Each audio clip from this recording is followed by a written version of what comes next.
So here, if we are solving this question like my son, we are going through that if the control strategy is the first matched rule has the highest priority. So we have this fact list that has A, B, and C, and these rules. So we'll go through the rule to see which one does match first. So does this rule match? We do have A, that's correct, but we do not have D here yet. So this will not be matched. We'll go to the second one. It's N and G. Both of them are not in the fact. We will not go through this. So C and B are both here. So this will be fired first, as we can see here. Since we have N, this means that we'll take the minimum between C and B. So C is 0.7 and B is 0.3. So the minimum between them will be 0.3. And we will multiply it by this value of N, which is 0.4. We will get 0.12.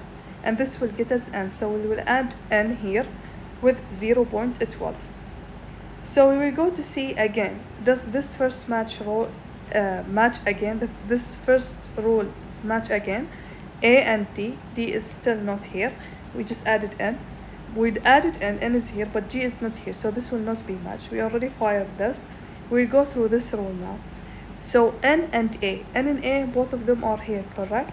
So we will get, since we have and, we'll get the minimum between N and A. So N is 0.12 and A is 0.4, so the minimum is 0.12. We will multiply it by 0.7, which is the value of G, and this is the new value of G. So we'll add G here with 0.084.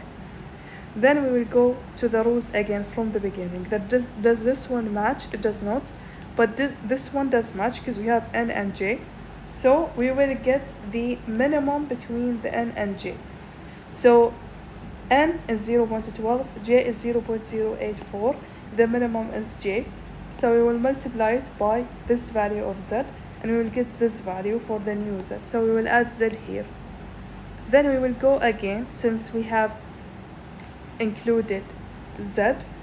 So we will go again with the first rule. Does this one match? No. Since these three has been fired already, we will go to this. This one does match now, because we do have G and we do have N, right?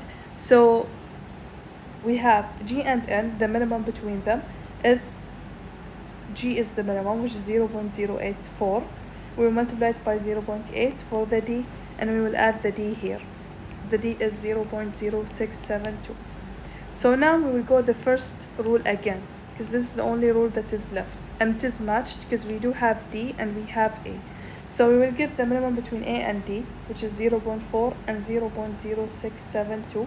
This is the minimum, so we'll multiply it by 0.5 and we'll have this value. Now this just gives us what? N. But N is already here.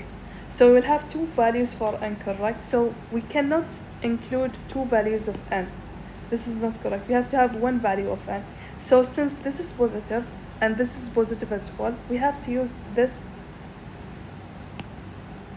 rule, which is the certainty factor for the first one plus the certainty factor for the second one minus the certainty factor of the first one multiplied by the certainty factor of the second one.